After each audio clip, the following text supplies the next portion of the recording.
Independence. Compliance.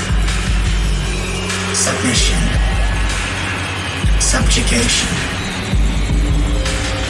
This is, and always has been, their objective.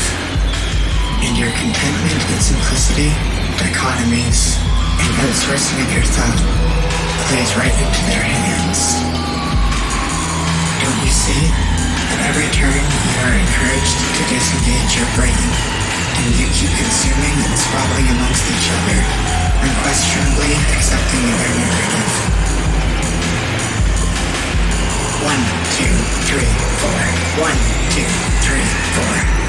Even the music keeps you in lockstep, subtly programming you to fit into their square, rigid, 4-4 chord box. I believe we count using fractions.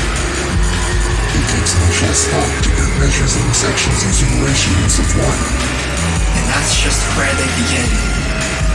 For as soon as they start to lull you into a trance of mental lethargy, you truly become susceptible to a full, dogmatic, sciolistic slumber. Next, you must make the distinction between your ideal reality and the actual reality. For these present two very different conditions and navigation strategies. Just because it would be nice if things were a certain way, or believing something makes you feel good, that does not make that thing true. And it would be nice if all things were distinctly categorizable, and we could neatly draw distinct lines for their one- or two-way interactions. But true dichotomies are exceedingly rare, if existing at all, and are only really useful for defining the general guidelines of a spectrum. Oh, and everything exists along the spectrum. Get used to it. But not necessarily a binary spectrum. There exist trichotomies, quadrichotomies, and so on. Habituate yourself in the world of multivariate analysis. It is more complex. It requires more work for you to comprehend the full picture. But that does not mean it is not worth pursuing. For true understanding and ultimately freedom is at stake here. Nuance, nuance, nuance. This is your new drug. Injected constantly.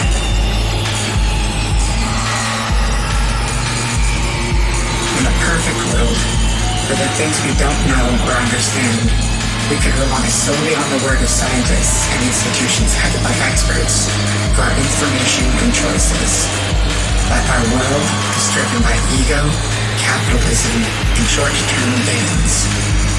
And the motives behind investigating, presenting, and hiding information have been greatly tainted, meaning they no longer inherently deserve your trust. And remember, the social contract is only valid when both sides are keeping up their end. And monitoring and holding both sides accountable is key to maintaining the level of knowledge, freedom, and progress that we should be striving for. The FDA, or Food and Drug Administration, is a great example. Created by the US government, this institution, headed by industry experts, was created to have scientists using science to protect the general population from unsafe food and drugs. But investigators like David Grimm and Marcia Angel have found direct financial ties between the experts and the drug that they are quote-unquote independently investigating. With other institutions are deserving of trust, right? While weak institutions like the CDC are passed through with corruption and incompetence. Right? Well, the CDC's dishonest appropriation of funds from 1993 to 2000, and then again in 2001,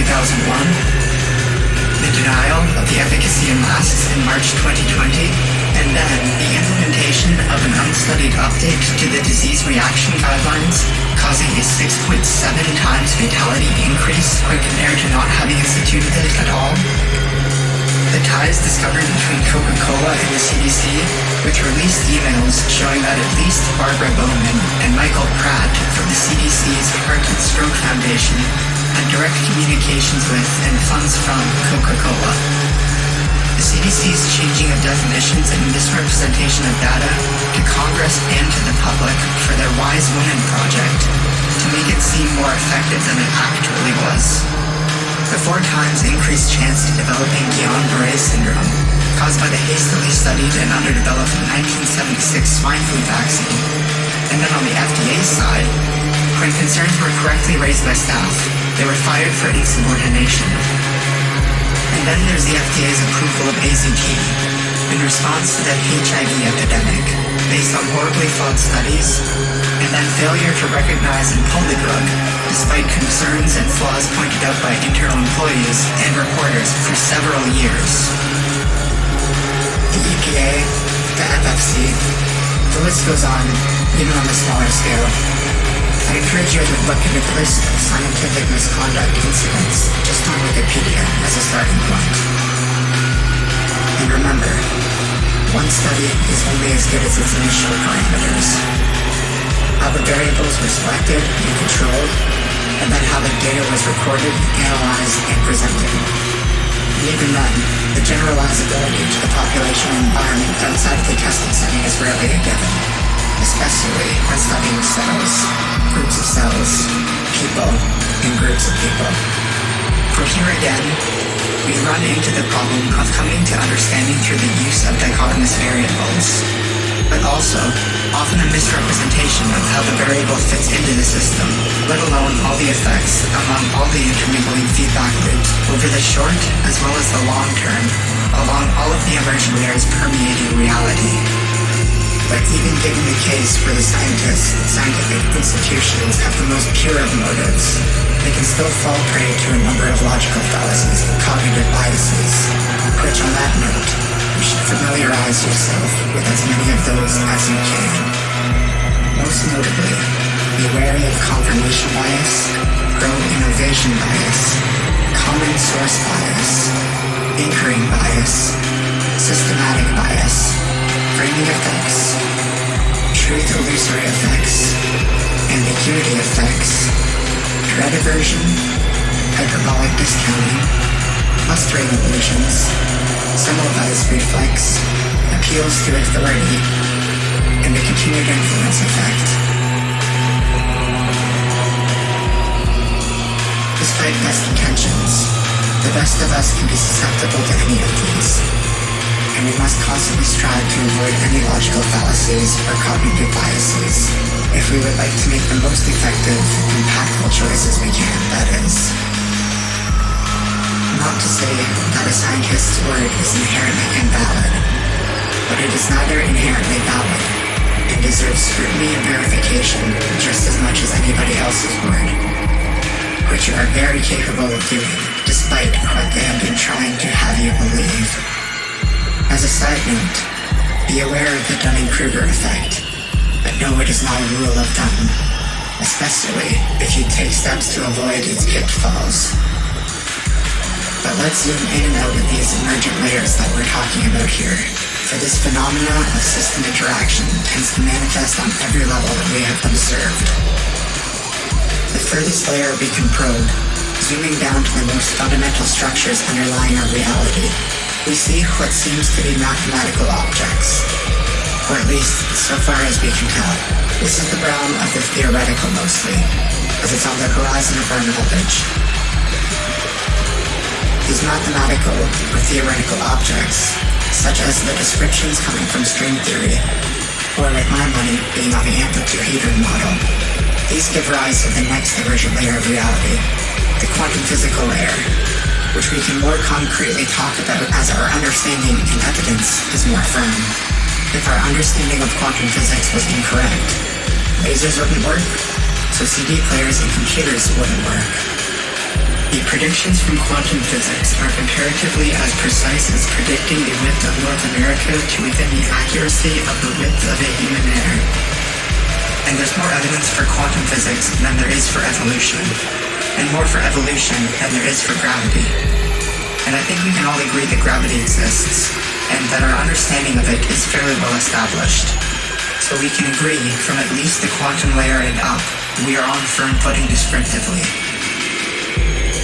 From the patterns arising in quantum physics, then emerges the elementary particles. Quarks, bosons, The natural patterns emerging from the elementary particle physics layer will give rise to subatomic particles, protons, neutrons, and from the patterns arising in subatomic interactions emerges atoms and atomic physics. From the patterns in the atomic layer then emerge molecules and molecular physics. Once enough atoms of mass in a molecule can get a higher order of complexity, where the electromagnetic interactions become the predominant guiding force. The next layer, we see biological physics emerging, biochemistry or macromolecules, where physiology takes place, cells emerge, and then multicellular organisms emerge, or plants and animals. And here is the scale we find ourselves operating on, and therefore, the most easy for us to understand. For the next emergent layer that we are defining is the level where Newtonian physics emerges as the predominant model for describing reality. And we see the ratio of the strength of the electromagnetic force to gravity inverse when compared to the molecular level. As we get further down the line of emergent patterns, we find that the forces having the lower layers will still impact the ones above, and vice versa, which is exactly what you'd expect to see if everything truly is one entangled, interrelating series of reactions along various emergent layers. Lastly, once we scale above our layer, we see astrophysics and Einsteinian physics being the more reliable descriptions moving higher in time and space scales. And then we find ourselves back in the realm of the theoretical. And again, looking at a mathematical object being the fundamental description of both the very large and very small. Although we very well could just be looking at the same coin from its different sides. To understand what has happened here, once you group several simple things together, there emerges complexity and interactions that amass, causing effects on the scale above. Alongside this, as we scale through the different emergent layers, we find that fundamental forces having differing levels of impact along each one. Gravity, the strong and weak nuclear forces, and the electromagnetic force all have differing levels of effects along the different layers. This is largely why we seem to draw these distinctions between the layers of atomic physics, Newtonian physics, astrophysics, and so on. And none of this is outside of your grasp. Remember, you don't need to necessarily understand every nuance of every mathematical detail to at least grasp the overall concept. And at least this will undoubtedly get you much farther than no understanding, especially if you constantly work at improving and refining your understanding. And all you need as a bare minimum is the basics of the language of mathematics, most notably a rough understanding of linear algebra, which is ultimately just the grammar of physics, and your understanding of what you are and where you are, and your ability to describe and influence your reality will drastically improve in a meaningful, dependable way. Think of all of the people speaking broken English and doing just fine. Now, since math is just the language and grammar of describing reality, don't you think you could at least rudimentarily get by speaking quote-unquote broken math? From math arises physics. From physics arises chemistry. From chemistry arises physiology or biology, or macromolecules. But let's zoom in on this, for here's where things get both interesting and crucial. Each atom has a different affinity or ability to attract or bond to one another, sharing or transferring electrons. On the individual level, these interactions are pretty easy to understand, but once we have numerous molecules and or numerous atoms composing both large molecules and large numbers of molecules, we can see the next layer of complexity setting in. As atoms naturally bond, unbond, and transfer electrons based on the surrounding atoms, naturally morphing among each other, dictated by the heat and pressure present in the system. These natural inclinations of the atoms and molecules under the varying conditions will allow for some molecules to form more easily than others, depending on which atoms are present in the system, how much pressure is present in the system, and how much energy. So now we'll focus in on 3 biological molecules worth noting, all of which form naturally and form polymers, which are just a repeated chain of the same molecule. The 3 molecules being phospholipids, nucleic acids, and amino acids. Phospholipids form naturally and make up the main substance that makes up our cells' membranes. As you may know, oil and water don't mix, and this is true for water and any liquid, due to their polarity, or electromagnetic charge caused by its molecular structures. Phospholipids have the interesting property of one end having an affinity to water, while its other end will be repelled by water. So when a group of phospholipids finds itself in water, it naturally coalesces into a 2-layered bubble, with the ends repelled by water oriented toward one another, and the ends attracted to water pointed towards either the inside or outside environments, effectively forming a membrane where the 2 environments can be kept separate. Nucleic acids, RNA or DNA as we're mostly concerned with, also form naturally. They don't inherently store information just by virtue of existing, but they are stable molecules that form polymers, which means they naturally align with one another. But the 4 different types of nucleic acids will form together into a polymer, which allows for the information to emerge. Having 4 bases of RNA is simple on its face, and you can't do much interesting with that pattern-wise, but having a vast number of those 4 bases allows for complexity, or quote-unquote information, on the next emergent layer of patterns. Computers only use a 2-base language, using 1 and 0, and allow for information storage just fine. Now imagine the complexity available using 4 bases. Amino acids, again, form naturally.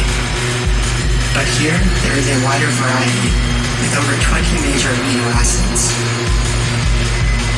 They have one region that is constant, while the other region is a lot of variation, allowing for different positive, negative, or neutral electromagnetic charges, which combined with the amount of weight and space each amino acid takes up, gives each protein a unique shape, attraction abilities, and functions. Here, again, we'll see polymers forming, and with simplicity on a small scale, leading to complexity on a larger scale, with the variable regions in the protein, leading to the cumulative effects in how the protein is ultimately shaped and charged. This allows it to interact with other proteins, molecules, and atoms according to each of their own shape and charge. And as soon as a new amino acid, or even an atom, interacts with the protein, the entire protein will naturally change its shape in turn.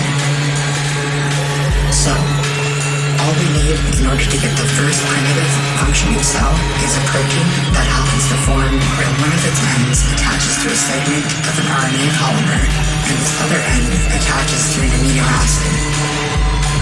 Most of the time, this will result in junk or useless proteins, but it will facilitate the creation of proteins that are more complex, or that nature would not have strung together without this process interceding, or at least not repeatably anyways. However, in the instance where the synthesis of a non-useless protein occurs, where the protein that forms happens to do the same job as the initial protein that synthesized it, now we will have an environment saturated with proteins that can attach a segment of RNA and create corresponding proteins. Some of these RNA strands will mutate over time, or will form or copy imperfectly, potentially allowing for proteins that have one end to attach to the RNA, while its other end attaches to an RNA instead of an amino acid. Now, the environment will be saturated with proteins that make other proteins from the RNA strands, as well as proteins that make copies of those RNA strands from the initial RNA. Finally, all we need is a phospholipid bubble to come along and encapsulate this reaction, and we have a primitive cell performing basic metabolism. We are the result of this reaction. After billions of of years of adding complexity to this process and fine-tuning the efficiency of the chemical reactions, the most successful RNA strands replicated, mutated, and survived. And this process is still ongoing, with mutation being the key to survival, as the environment on Earth constantly changes, as well as the other organisms. Therefore, an individual using the exact same proteins and survival strategies that worked even as little as 100 years ago would likely not be successful today. But a population who produces lots of offspring with lots of mutations will most easily adapt to new environmental changes. And this is why we have death. For without death, we would not be here. The ability to mutate and adapt is most efficiently done by the mechanism of reproduction, since any acquired mutations over the course of a multicellular organism's life only occur in the one cell in which they happen. The mutations that occur in the sperm or egg cell will affect every cell in the organisms that grow from it. So the individuals who no longer have the best suited proteins or reflexes for an environment will die, while the individuals who have a random mutation that would have otherwise been disadvantaged previously are now the right fit, now that the underlying puzzle itself has changed its shape. Some proteins will form that function to put atoms or molecules together, others to take molecules apart. Overall, creating an interactive feedback loop within the internal environment. The cells that so happen to make the best proteins at a rate that allows the cells to function best metabolically, while not making too many or using too much energy, will happen to survive and pass on copies of the most successful RNA and genes to the future cells with slight mutations. Now that the cell is established, we can move to the next emergent layer, where we look at groups of cells in two instances. The first being the most obvious, but the group strategy is often better than acting alone. Imagining two groups of single-celled organisms competing to exist in the same space. If one group acts cooperatively, and the other only acts for and in response to themselves, even competing against their own kind, it is obvious which force will win. The next instance, when scaling up to two different groups, or to several or hundreds of groups of organisms intermingling. Some organisms or groups of organisms which are completely different could cooperate well together. One of the most prominent instances of this that gave us an advantage is when an ancestor of our cell and a mitochondria happened to coexist in a way that benefited each other, and they passed this strategy on to both of their offspring. Whether the mitochondria initially was half-instantially undigested prey or a parasite of some sort, the mitochondria ended up inside of our cell, where protection was provided in exchange for the excess energy that the mitochondria made. And now we have the first instance of a paid bodyguard and security detail. These more complex cells will form groups of cells until the groups of cells become complex enough, allowing for the next emergent layer, the multicellular organism, or plants and animals, the life forms that we would be most familiar with the defining feature being the cells adhering to each other and working in unison, forming a new, more complex agent. And don't forget, the mitochondria isn't the only other organisms our cells collaborate with. In and on our body, the bacteria greatly outnumber human cells, and they serve just as crucial a function for our survival as we do for them. Just like the mitochondria, we provide them a safe environment, and in exchange, they make energy more readily available to us. But that isn't all they do. Remember, the human body is a fully interactive system that is a result of every individual agent within, and is itself an environment that can be manipulated not dissimilar to how we humans manipulate our environment. A lot of the changes in mood and cravings for food we experience are caused by the bacteria releasing chemicals toward your brain in response to foods you eat, or when they start to run out of nutrients they need. But it doesn't stop there. There is a pathway where if a mother is more or less stressed, she releases an oligosaccharide in her breast milk, that when the bacteria digest it, they release chemicals that make the baby more exploratory and risk-taking if the mother is not stressed, and less so if she is stressed.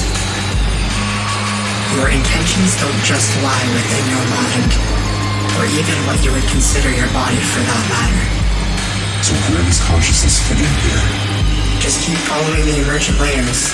Mathematical objects, quantum physics, elementary particle physics, subatomic particle physics, atomic physics, molecular physics, biophysics, Newtonian physics, astrophysics, Einsteinian physics, and back to mathematical objects. But let's zoom back amidst the biophysical layer, for we seem to be able to point to a second emergent layer of patterns branching off, which we have deemed the metaphysical layer, a realm where mathematical or physical description doesn't quite seem to fit, and its existence is seemingly virtual. But how does something purely qualitative come to be if the universe is purely mathematical and physical at its core? We'll directly get into that later. But for now, let's go back to the aforementioned first cell that happened to form. And let's, for the sake of argument, just grant that it already developed an RNA strand and the corresponding proteins that will allow for its basic metabolism in its environment. Some proteins will exist solely within the cell, while others will attach to the cell's phospholipid membrane and interact with both the internal and external environments. The proteins inside the cell will largely function as sort atoms and molecules and process the energy, while the membrane proteins will help to maintain the optimal chemical balance within the cell, allowing for certain substances to enter or exit the cell. At first, anyways. Once the cell has formed proteins and RNA that interact in a sustained feedback loop, the cell will be able to afford to create membrane proteins that don't directly function in maintaining its internal metabolism, but do things like cause adhesion between cells or act like a repeller, allowing for movement crossing from effects in the molecular layer to effects in the Newtonian layer, which, as an aside, the flagella has a very interesting evolutionary history I would recommend looking into. But this isn't all we see emerging. Once the feedback loops happen to tune together well enough, what we see is a cell that when something changes in its environment, the internal processes change in turn, having an effect downstream through its series of feedback loops, allowing for the cell to maintain its internal metabolism. Or more plainly, this develops a reflex on a molecular level. Its environment changes, which causes a change in its internal feedback loops, and the cells with the proteins and RNA that can maintain this internal feedback loop change will pass on that reaction to that change. Hopefully the outline is becoming more obvious now. But what has just been described is perception and reaction at their most basic level, and hopefully you will have noticed the pattern of reality.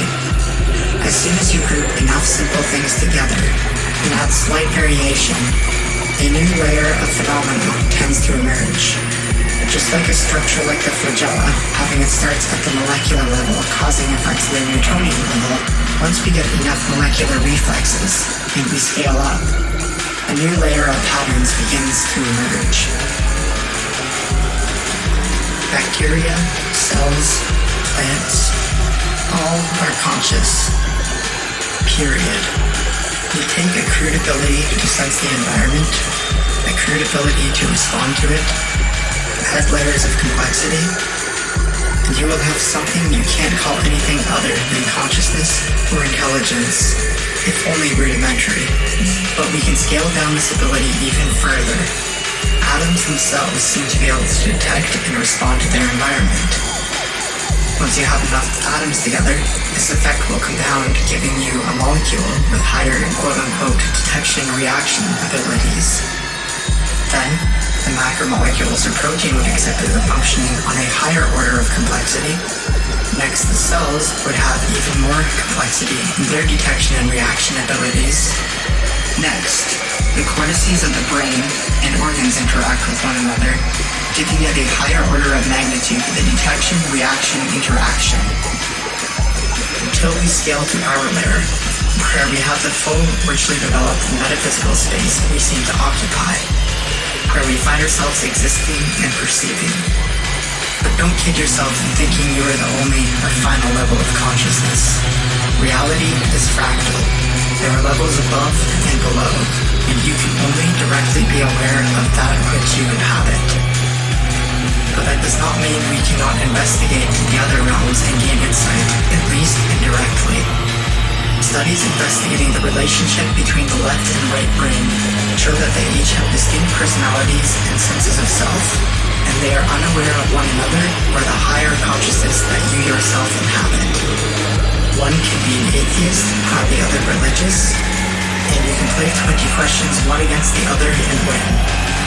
It was a principle from computer science. As soon as two agents interact, you now have formed a new agent. This is you. You are the one agent that is made up of interacting agents all the way down, at least at a quantum level, and zooming up higher, the phenomena occurring in crowds and group psychology. We are not the last layer of interacting conscious agents. There are more complex ones that form that we are not implicitly aware of. And from here, we can see that the various sub-disciplines of science, physics, chemistry, biology, psychology, philosophy, politics, economics, etc., are simply a means of understanding the nuances of each emergent layer of reality. Obviously, it's a lot to ask everybody to have an expert's level of knowledge in every scientific subdiscipline herein. But it is less so to ask for the average person to have a base level knowledge to at least be able to navigate these landscapes. And to say that you can't, you are either selling your abilities short or you simply do not want to put in the work to do so. Which, if the latter is the case, you should try and recognize the value in true understanding. Think how much easier it is to find something with the lights on. When you can see reality for what it truly is, meaningfully navigating it becomes much easier. The system has been actively working to disengage you and keep you just smart enough to run the machines, keeping you favoring information related to TV dramas or sports, meant to further distract you, which is the main reason for making this piece in the first place. Even if you don't achieve true understanding, if you are honestly and constantly pursuing it, you will get closer and therefore be more effective at deciphering what it is you perceive and meaningfully navigating with the most efficiency you can and toward a goal most worth pursuing. And again, in an ideal world, we could just rely on people and institutions who hold their best interests to inform us of these complexities. But in the real world, where there exists ego, career advancement, bribery, blackmailing, the crafting of political narratives, intentional misuse of statistics to skew results, ignoring information that contradicts the narrative, and shame in making mistakes and then hiding those mistakes, or even more innocuous things, like well-meaning people naively using faulty information. Sadly, we cannot rely on those, even who we know and trust, to relay both reality and the optimal navigation strategy to you, along with the short and long-term implications for all of the relevant variables. And for that matter, we can't necessarily trust the reality that we are presented with on its face.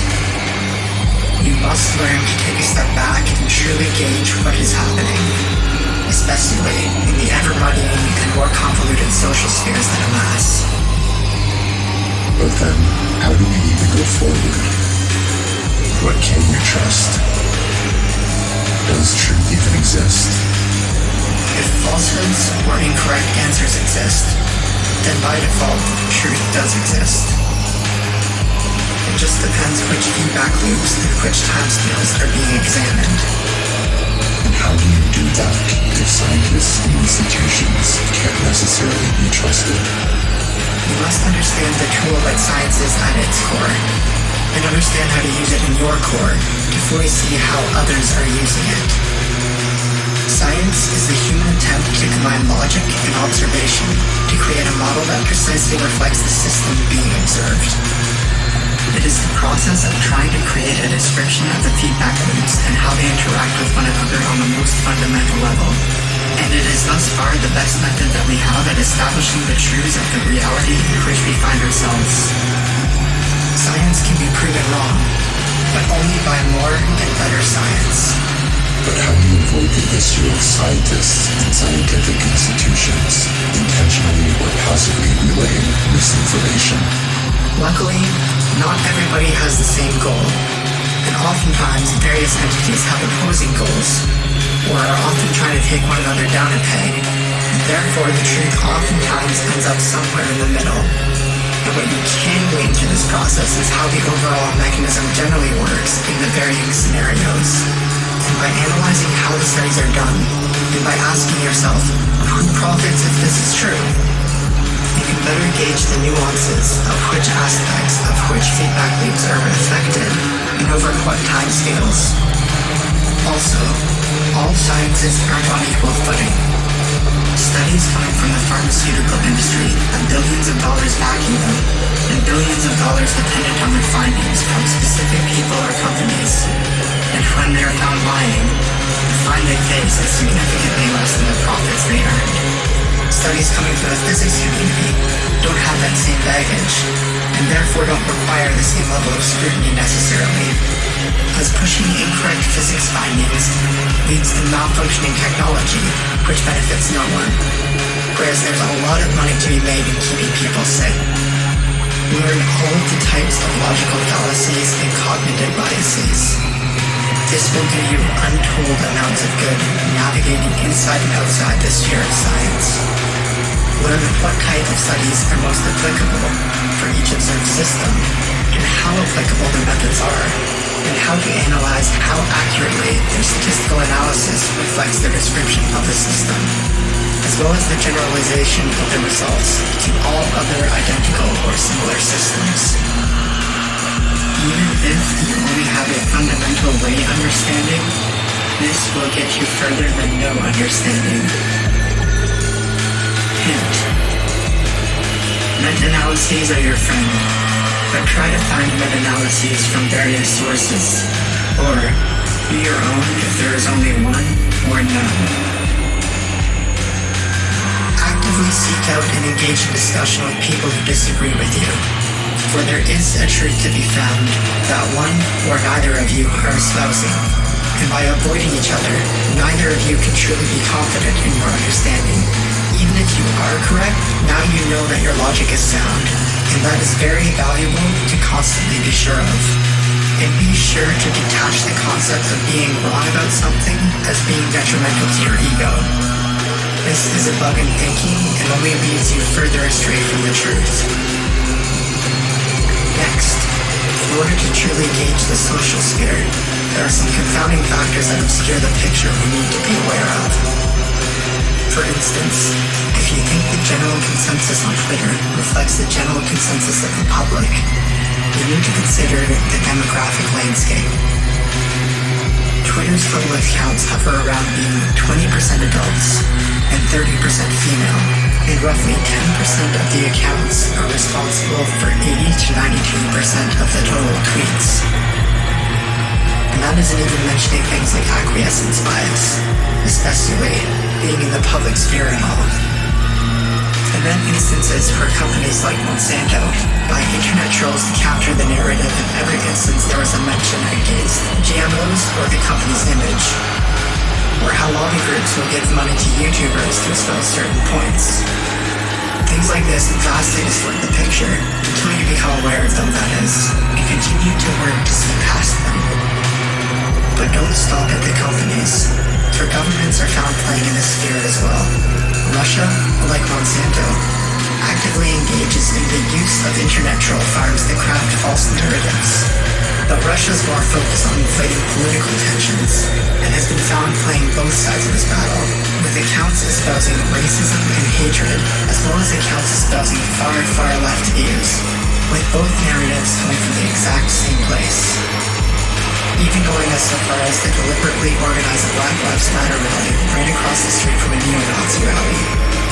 Don't trust that what you see is happening is what is actually happening, especially online. It's all a big game of divide and conquer, and they are clouding your judgment. And it doesn't end online.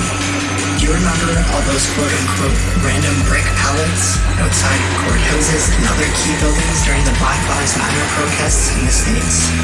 And then there are people like Eric Holder, for instance, who have paid people to start riots that otherwise probably would not have happened. Very little to none of what you see is real, or an honest portrayal of what is really going on. They're artificially inflating tensions on both sides, which means us striving to solve these problems as if they have legitimate roots is futile, as we cannot solve an issue if the cause of its problem is still festering. It's like putting on the air conditioning to stop a fever. The person being hot is not the problem, and that won't cure them. You're futilely trying to treat one of the symptoms. But it especially doesn't help when the CIA created the term conspiracy theories in 1967, where their internal dispatch on the matter clearly lays out their strategies coinciding with the term to throw the public off their trail. Claim it is impossible for the coordination of so many people, have allies of the CIA attack claims and point to the unofficial narrative, question eyewitness reliability, ignore any claims, unless the discussion is too active, claim it's old news with no significant evidence, claim it's irresponsible to speculate, and to accuse theorists of being too in love with their theories, or being financially or politically motivated. And they have been actively using media outlets to perpetuate the distrust of conspiracies and gain trust in the official narrative, which even the most gullible amongst us must admit does not add up, at least occasionally. And when you have the CIA trafficking drugs, hiding projects from Congress, having carried out known projects like MKUltra, and constructing plans like Operation Northwoods, journalists like Candelinian proven to be puppets espousing CIA narratives, and then the US government intentionally poisoning and selling alcohol to bootleggers during Prohibition, lying about the Gulf of Tonkin incident to enter the Vietnam War, weapons of mass destruction in Iraq. Despite their best efforts, we know conspiracies happen, but we can't stop there. For the next Leviathan to slay on the path to freedom is the lobbying industry. It is blatantly evident where the power lies when comparing the consensus of the general public versus the desires of moneyed interests. One of the biggest examples being the pharmaceutical industry in the US. How is it the country with the most money going into the pharmaceutical industry is also the country with the most sick people? And why are they paying the most per treatment than any other first world country? Well, when you see the pharmaceutical industry often spends the most on lobbyists, 3 times more than the next nearest industry in 2020. Suddenly, the mystery starts to clear up. Studies have found lobbying to be the most beneficial business practice to engage in, with gains comparable to the uppermost hedge funds, grossing 22,000% return on investment. So, when a pharmaceutical industry has between 1,000 to 2,000 registered lobbyists in the US, spending over $100 million to oppose drug cost reductions, stringent testing regulations, and legal liability for the companies, as well as to influence media narratives, it's no wonder that we see the mess that we do. And when looking at comparative studies, how do pharmaceuticals do compared with exercise, proper healthy eating, and getting vitamin D from sunlight? Pharmaceuticals comparatively come up very short for most health conditions, to where it's not even a contest, especially when considering healthy eating, exercise, and sunlight are preventative measures to most conditions. But how much money can be made by people jogging, eating vegetables, and standing in the sun? A pittance compared to what the pharmaceutical industry and their lobbyists are used to pulling in. Which, don't forget, the lobbyists themselves are used to pulling in hundreds of thousands, if not millions, for representing these companies. They are a whole industry in themselves who have a vested interest in maintaining their existence. And yet somehow, that's not even the most evil and soulless act in this sphere. You have to remember that for-profit prisons exist, and also engage in lobbying. In 2019 and 2020, the prison lobby spent over $4 million in lobbying. Well, what were they lobbying for? Surely it can't have been that bad. Well, what do you think of harsher laws, longer sentencing, and less stringent regulations for hiring and living conditions? These private industries are often better performing than public services, wrapped up in bureaucracy though, but especially with how much money they have to throw around. Surely private prisons are better. Yeah, you'd think. But comparatively, they typically have worse overpopulation, more prisoner stabbings, and worse living conditions, while also hiring more inexperienced and underqualified guards. And remember, they are spending money in lobbying so that they can be paid more money to imprison more people. Just take a second to think about how gross that is. Slavery didn't end. It just moved to the prisons and mandated community service, which predominantly affects those of lower socioeconomic status. They have given us the illusion of having defeated slavery. I strongly recommend pursuing sources like OpenSecrets.org and WikiLeaks. Try and gain some insight into what exactly is happening here with the lobbyists and government. But in the meantime, they're keeping us distracted, fighting amongst ourselves, artificially inflating tensions between us so that we waste our time uselessly addressing those issues, as if the root cause was sincerely rising from innate causes. For again, if the problem was artificially put here, addressing it as if it was naturally there will seldom, if ever, be as effective as addressing its true origin. Yes, that will be a monumental task that requires a collective, concerted effort on our part. But that doesn't mean it isn't achievable, especially since the end goal is undeniably worth striving for. It just requires the perfect storm and perfect timing. For we've seen that when rogue politicians, without perverse incentives, rise and try to free us, the powers that be actively and nakedly do everything within their abilities to keep them down. As a recent example, 20,000 internal DNC emails released by WikiLeaks are very evident that there was an active, concerted effort to defeat Bernie Sanders, the only serious political candidate at least espousing to make the effort to make these meaningful changes we need. And in the US, there are donation limits of $10,000. However, Hillary Clinton made deals with 33 states so that one person could donate in each of those 33 states, increasing that $10,000 to $330,000. And the recipient DNC in that state had agreed to send the money to the quote-unquote Hillary Victory Fund.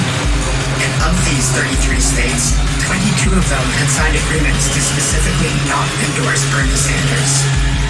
That's nearly half of the states, and you need over half to win. And even during the actual election, there are videos showing nakedly rigged coin flips, where the closest to the vote deemed the flips necessary. Never trust or marry yourself to a political party or ideology. For at the end of the day, once money comes into play, it's all a meaningless show. Especially it's undeniable when you have senators like Kristen Sinema accepting money from and acting in favor of those whose agenda are in complete opposition to that of the party and her alleged personal values. One of the most insightful things Donald Trump said was that before he ran, and he was just a regular rich guy, he would donate to both sides politically, so that no matter who wins, they would owe him a favor. We must squash the power these abstract entities have over crafting the narratives, as well as the laws, and start to treat these companies and governments like they are as real as we are. They exist on the same metaphysical abstraction layer that we do as conscious agents. They are just disembodied, which doesn't stop them from defending themselves or encroaching in our reality, even despite the human creator's best intentions. We must dispose of monopolies and duopolies, and redirect our and their incentives. Maximize for truth, transparency, and balance of both individual and societal long-term well-being, for that will ultimately benefit everybody. They have simply become short-sighted, valuing positive feedback loops which only superficially benefit them in the short term, and will be detrimental to all of us soon enough. We must fully bring the power of these companies, lobbyists, and governments to a more honest place. For how else can we truly end war? The majority of individual people do not want it. But the power to end war lies in the hands of the government and companies, and they are primarily incentivized by acquiring profit, power, and influence. For if they truly cared about human rights more than profits, how would things look in Vietnam, Afghanistan, and Iraq? Or how would our relations in general with countries like Saudi Arabia and China actually look if the values were truly as claimed? Just take a brief look at their human rights record versus their profits and see if the priorities add up. And all of this for money. But what even is money? It's all predicated on another feedback loop called cyclical consumption, where the employee sells their labor, the employer sells their goods and services, and the consumer trades their money. But the money itself is spawned from and operates entirely on debt, and assuming that there are enough resources and people to exploit indefinitely. For if not, the system completely dissolves. Good thing all of our sources of energy are infinitely renewable and don't pollute, placing us in a spiraling negative feedback loop of right. And good thing the economy can just keep growing infinitely, and the compound debt interest bubble won't pop, right? Right. So here, let's focus on what money is. Emergent from the metaphysical layer, it is based in the abstract concept of virtually stored value, whose worth we all mutually agree to and update according to the scarcity of the virtual value versus the scarcity of what is being exchanged for. It can be an effective tool. It is more reliable than bartering, as money doesn't expire like food or require upkeep like animals. But it is only worth having if the feedback loops in which money is being implemented allows for a state of equilibrium and doesn't create positive or negative long-term feedback loop that can't be corrected for. But let's understand what money is. Money is itself debt, and if all debt everywhere was paid off, there would be no more money. Now, when considering owed debts are often coupled with owing interest, what results from this is more money being owed than there is total money in the system. I'll repeat, if all debt is paid off, there is no more money. And due to interest on debts, there is more money owed to the system than there is total money. This is a great example of a negative feedback loop, which, as we know, is not conducive to equilibrium, unless it is balanced out by another force in the overall system, such as the exploitation of resources and people, or inflation. Countries can print money in order to match the aforementioned virtual value scarcity versus the physical scarcities. And it especially makes sense to do so if their population itself is growing. But like most things, there exists a bell curve, where eventually the returns become diminishing. If a country prints too much money, the inflation devalues their currency. So the whole system is predicated on infinite growth of the population and infinite access to the resources, all to meet the demands of the even faster growing debt bubble, which it will never truly meet and is actively trying not to meet. This especially becomes daunting, considering how scarce most of our key resources are starting to become.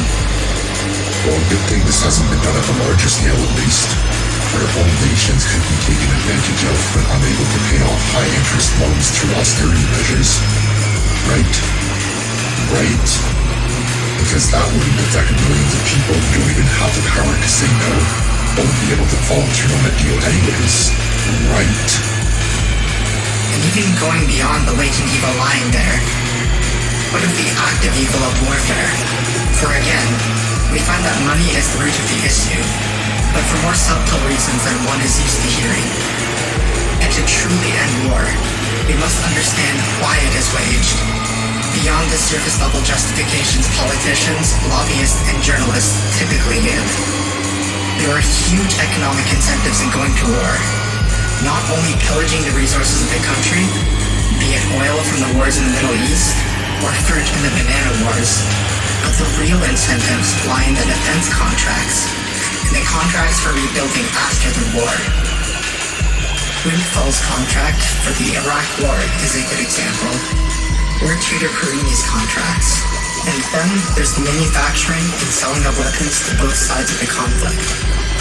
And finally, worst yet most subtle of all, devaluing and inflating the currency of the invaded country, giving us leverage over their economy, not to mention the fact that they have lost infrastructure, resources, and people, which will have an impact putting them at an even worse position economically.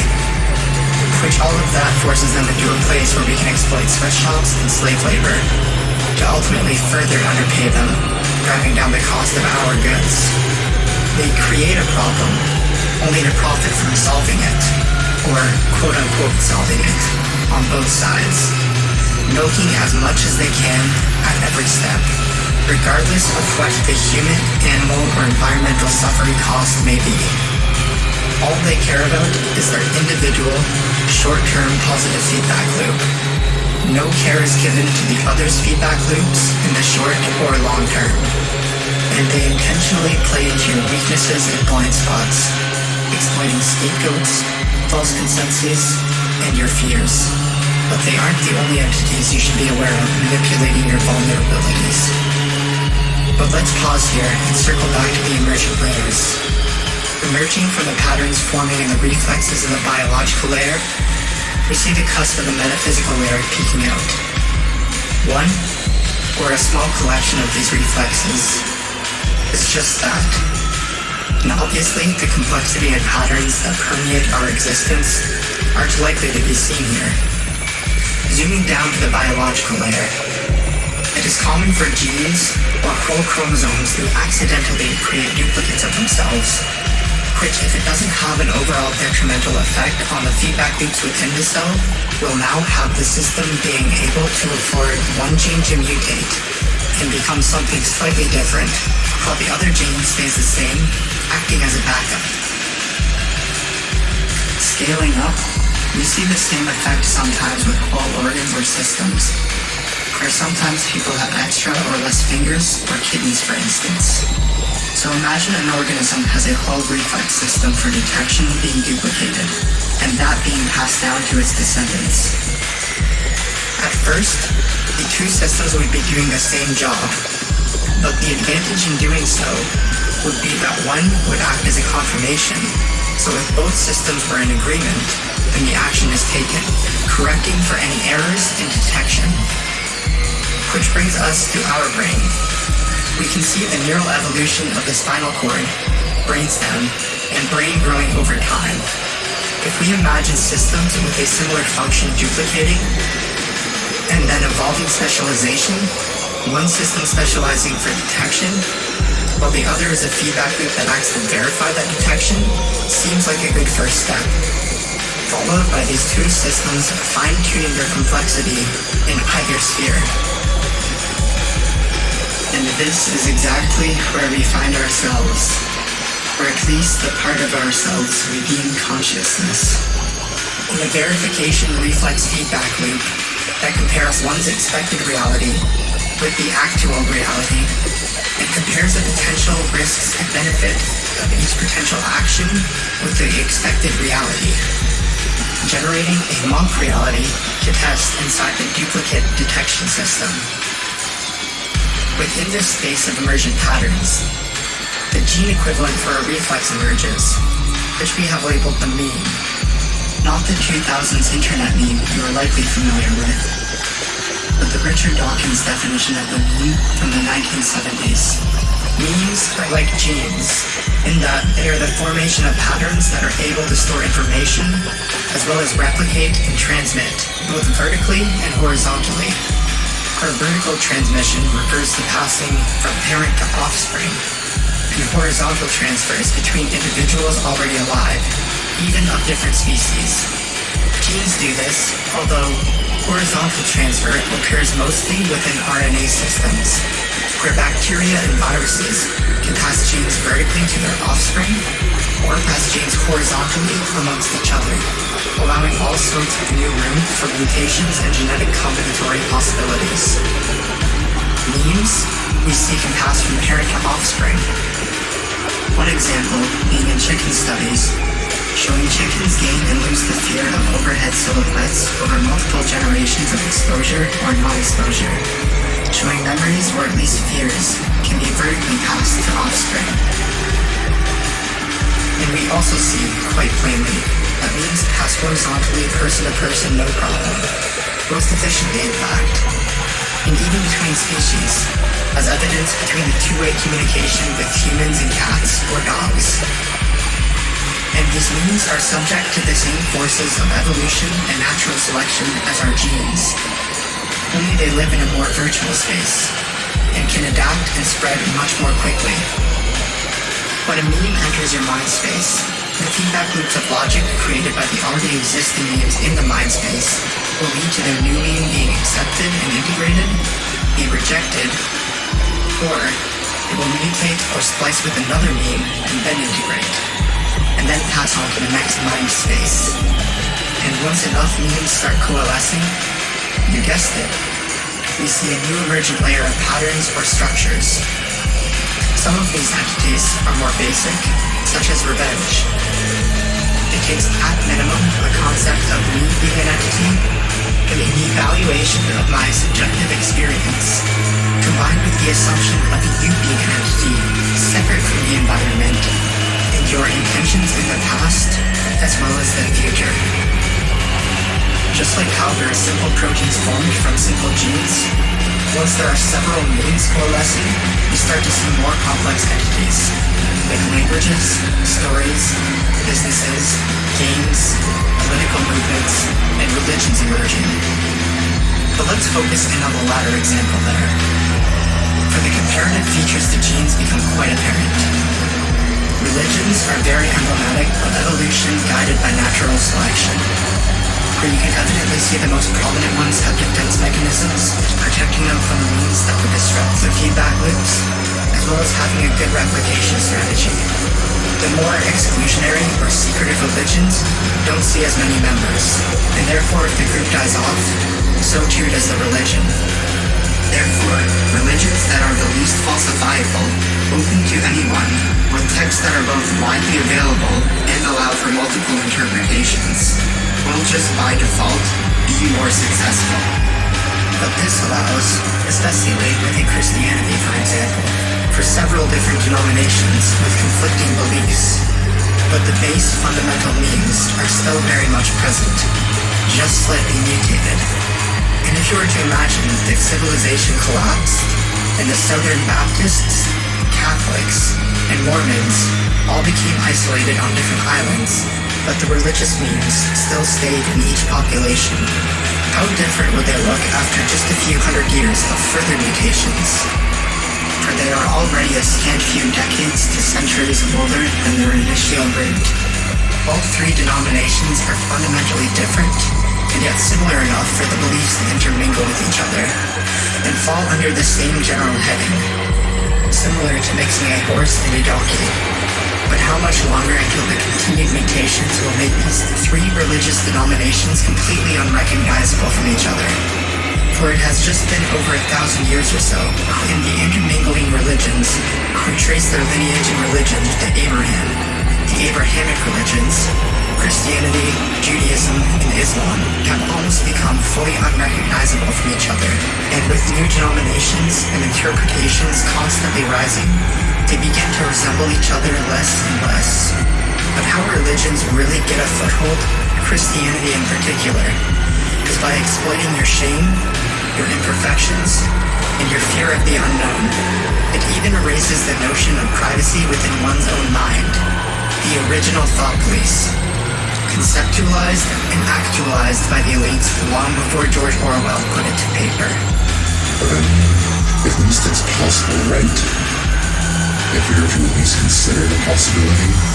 Okay, sure.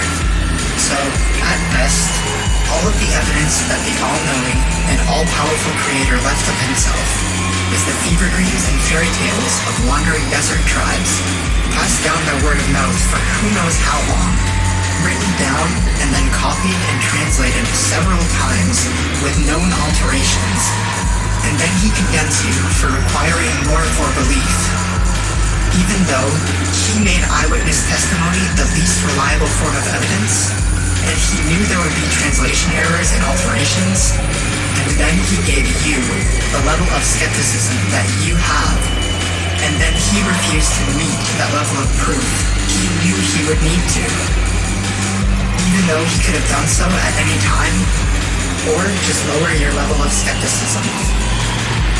But at least the correlation of his appearances increases as our ability to empirically investigate them increases, not the inverse, right?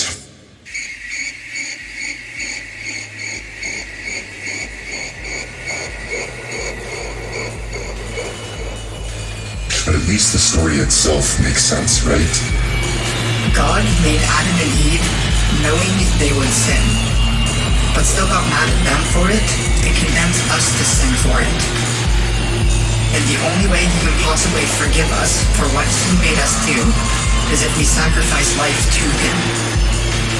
So Adam and Eve's kids, Cain and Abel, start by doing so, but one is sacrificing plants while the other sacrifices animals. The animal sacrificer gets mad and kills the plant sacrificer for sacrificing plants. Moral of the story, God doesn't want plants sacrificed to him, only animals. A few generations later, Abraham and his son Isaac are going up a mountain to make a sacrifice, but they have no animal. God tells Abraham to sacrifice his son, and then he decides otherwise, saying that one day he will make a sacrifice to end all sacrifices. Centuries later, God comes down to take human form as Jesus so that he can be killed, because that is the only way that he can forgive our sins, even though God is all-powerful and made the rules for forgiveness, made us and our intentions, and can change anything at any time. And is that even a sacrifice? God takes a break from being God, spends a few years pretending to be a human, has a bad weekend, dies, and then is God again for eternity. I don't know about you, but I'd take that deal anytime. And at no point look at it as a sacrifice on my part, especially as a means to change weird blood magic laws that I could just change anyways, or better yet, not implement, since I know and can do everything. Well, I mean, it's a book of morals and virtues, right? It can't be all that bad. Well, I mean, if you're okay with the owning of slaves, quote-unquote, taking the slaves from the nations that surround you, and quote-unquote, beating them so long as they don't die within a day, if this is the all-knowing, all-powerful God who created everything, everyone, their intentions and morals, and this book is truly his work, even if he didn't write it, he knew who would and what they would write. He could change it at any time. So how am I, and I hope you, morally superior to him? By definition, we shouldn't be. So either we are wrong, and slavery and being slaves is okay and moral, or the all-knowing God and creator of morals is wrong. Which is it? If you believe that people should not own or beat slaves, parents should not kill children who are disobedient or who prophesize, gay people should not be killed, or women should not be forced to marry their rapists, or if you even believe women should be allowed to teach or be an authority over men, then you disagree with the Bible, and you disagree with God, which again, by definition, we should not be able to do.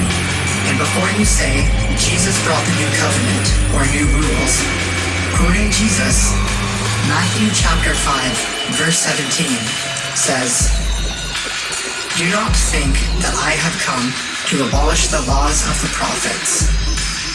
I have not come to abolish them, but to fulfill them." All of this being said, it does confer some advantages to some groups, otherwise it would have died off by now. Hence, weeds being subject to evolution by natural selection. They interface with the environment just as much as genes do. What a religion does is to allow for better social cohesion and for the group to do things that would otherwise be considered wasteful, but turns out to be advantageous. For instance, places of worship tend to be elaborate constructions, which in building, groups of humans incidentally figure out and learn the skills of architecture, labor organization, resource allocation, and techniques for artistic renderings. And at the end of the day, they have a structure to take shelter in, as well as the means to build new and greater constructions. The sense of community and social cohesion offered by religion is also a benefit evolutionarily. Appealing to a power greater than humans as the source of the rules can lead to less questioning of the rules, especially if those who question are ostracized or killed, thereby leading to the death of both their genes and memes. But most importantly, especially in the pre-modern age, with suffering and adversity at every turn, it offers hope and solace to those who otherwise would have none, promising a far superior existence after this one, only if you endure it, and don't question it and devote your every action to it. But going even deeper than just the human psyche, it makes sense from an evolutionary perspective that all comprehending beings have a God hypothesis of sorts, or at least the notion of an unknown, unseen mover. It only makes sense that the first organism that evolved the first primitive reaction system, or a comprehending mind of sorts, had established itself with the innate idea that things just happen for some unknown reason. Not that things happen as well as the reason that they happen, for those are two different problems. The second, more challenging. You need to know that things happen before you can investigate how things happen. So developing the theory of an unknown force responsible for actions unexplained, or a god, and then slowly refining the detection and understanding techniques, shrinking the space occupied by the unknown, would be the logical advancement for a series of organisms incrementally ascertaining environmental comprehension. Understanding that things happen is necessary before understanding how they happen. Understanding how they happen ultimately gives that mind a better ability to predict and navigate the reality in which it finds itself. Zooming back out, once this notion of an unknown mover becomes fully conceptualized between groups of people, for the individuals evolving within the group, those who are more likely to believe religious claims, or who are susceptible to logical fallacies, or those who can believe they have perceived a spiritual experience of some sort, are more likely to adhere and cooperate with the group, and therefore are more likely to pass on the series of reflexes to their offspring. And if the group is implementing a successful strategy, even if they are happenstantially doing the right thing for the wrong reasons, those individuals, and therefore the group, will be more likely to pass on the genes and the system of means that led to their success. So it makes sense that religion on some level conveys some benefit to the group and individual, but that doesn't mean it's still necessary. Especially once we've surpassed various milestones in understanding. As we see with the ever-receding God of the Gaps, and overwhelmingly net negative effects induced by religions when comparing measures to more modern, secular populations. Just because a strategy was a sufficient fit in the past does not mean we should be beholden to it indefinitely, especially considering that as humans, we have the ability to make that recognition and change. Stagnating in old rules and strategies while the world changes is a great way for memes or genes to go extinct. We have a lot of leftover evolutionary baggage that was useful in getting us to where we are, and it may be useful in getting us back to here, should we return to the Dark Ages. But where we find ourselves currently is a place where it is no longer useful. Luckily, humans have the ability to not only recognize and understand such impediments, but also how to meaningfully navigate around them, should we choose to acknowledge the issue, its sources, and the potential remedial strategies, as well as their short and long-term effects on individual humans, small groups, large groups, humanity as a whole, and all of the systems humans interact with. Again, this sounds like a lot to consider for one individual, but it is not impossible, especially since in at least striving to do so, you will land closer to the optimal navigation strategy compared to just choosing the option that makes you feel comforted. Seems simplest, or is something an expert told you, whose intentions may be co-opted, or the information they are referencing is itself incorrect, despite their best intentions. If you can at least have a working intuition of how the various systems interact, then you are not in no danger, but you are at least in less danger than having not tried to gain any understanding. If you are stumbling in the dark, you still may find what you're looking for, but it's a lot easier and more likely when the lights are on and you can actually see. But ultimately, even if we truly understand everything, what's the meaning of this all?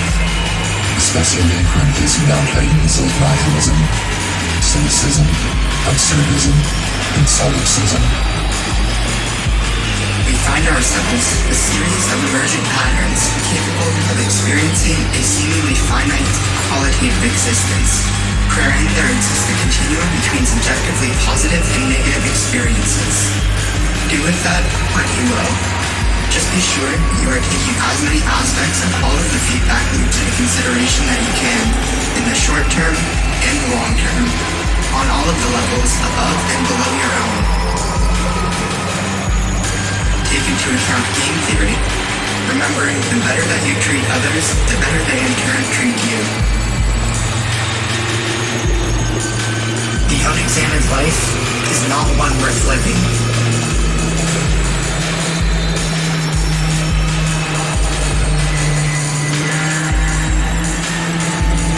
And although this may seem directed at Americans, they just happen to be the most emblematic of this.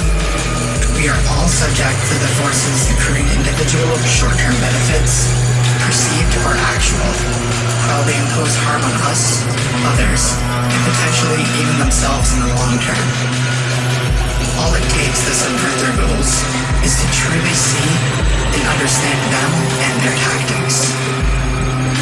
We must derail the sciolistic current they have been trying to enshroud us in. And it all starts by overthrowing the 4-4 diatonic system.